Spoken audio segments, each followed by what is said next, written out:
నమస్కారం. ఎంఆర్ న్యూస్కి స్వాగతం. నేను మీ రవి. నెల్లూరు జిల్లా కావలి రూరల్ మండలం రుద్రకోటలో ఉన్న పేదలకు ఇచ్చిన సీజీఎఫ్ భూముల్లో కొందరు అక్రమంగా గ్రావిల్ తరలిస్తున్నారని స్థానికులు పట్టుకొని సంబంధిత అధికారులకు అప్పగించడంతో పట్టుకున్న గంటల వ్యవధిలోనే వాహనాలను విడిచిపెట్టడం దుర్మార్గపు చర్యని దళిత సంఘర్షణ సమితి జిల్లా అధ్యక్షుడు ఎస్ మల్లి మండిపడ్డారు. సోమవారం ఆయన దళితులతో కలిసి కావలి ఆర్డీఓని కలిసి వినతి పత్రం అందజేశారు.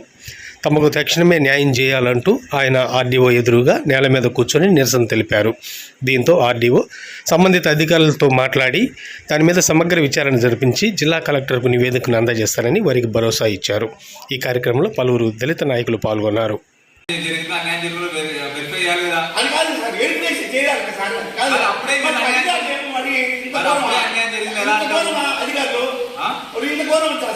ఫస్ట్ వెరిఫై చేయాలండి. మేము అంత కష్టపడి 500 మంది పోయి మేము పెద్దవాళ్ళకి చట్టం మాకు చట్టం లేదన్నా. అందరికీ చట్టం అండి. చట్టం మాకు వర్తింది సార్. చట్టం మాకు వర్తిస్తే మాకు పోలీసులు తీసుకుపోయారు కదా, పోలీసులు వదిలేశారు కదా. ఎందుకు వదిలేశారు చూడాలి కదా. ఎందుకు వదిలేసారు? పోలీసులు కాదు, అందరూ అంతే సార్. అది వాళ్ళకి ఎంతవరకు పర్మిషన్ ఉందో చూడాలి. ఆ సర్వే చేయాలి. దాని ఫస్ట్ మీరు ఆ సర్వే ఎంతవరకు వాళ్ళు ఎక్కడ దాటాలో చెక్ చేయాలి. అవన్నీ ఒక్క నిమిషం. అది సీజే బ్రాంచ్, అది మా ఎస్సీ కరెక్టే. చెక్ చేయాలి కదా. ఫస్ట్ చెక్ చేయబట్టే వాడు వెళ్ళిపోయినాయి. అది చెక్ చేసే దాకా ఉండాలి కదా. వాడు కనీసం నిందితుడు చట్టం చాలా చెల్లుదా చెప్పండి. అంటారండి, చెప్తున్నాను కదా. మీకు అనుకోవడం రాము సార్. చట్టం చల్తాయా మీకంటే మేము మీకు అనుకోవడం రాము. ఇదే సార్ దాన్ని కదా చేయాలి సార్. కాదు కూర్చొని ఉంటే ఏమొస్తుంది. మొన్న 3 రోజుల క్రితము మేము రుద్రకోట గ్రామంలో సీజేపీఎస్ భూములు 350 ఎకరాల సీజేపీఎస్ దళితులు, గిరిజనులు, పొడుగు వర్గాలు అన్నీ కూడా ఆ గ్రామంలో భూములు ఉన్నాయి సార్.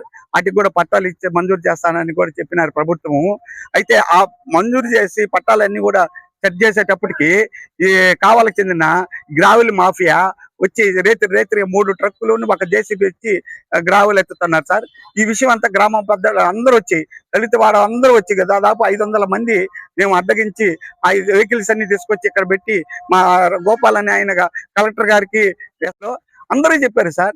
చెప్పి అధికారులు అందరూ కూడా వచ్చి ఆడ పెట్టేస్తే అతను ఒక 10 గంటలు కూడా ఆడ ఉంచకుండా కనీసం మాకు తృప్తి కలగకుండా 1-2 గంటలకి వెహికల్స్ అన్ని వదిలేశారు సార్. దీని వెనక ఎంత మతలాభం లేకపోతే వదిలేస్తారు సార్. ఇది ఎంత అన్యాయం. మాకు అసలుకి ఈ దళితులకి, పేదవాళ్ళకి ఈ పనులు చేస్తే మాకు చట్టం వర్తించదని కూడా మేము ఆర్డీఓ గారిని అడిగాము. ఆయనకు తప్పకుండా దీని మీద విచారిస్తా అన్నాడు.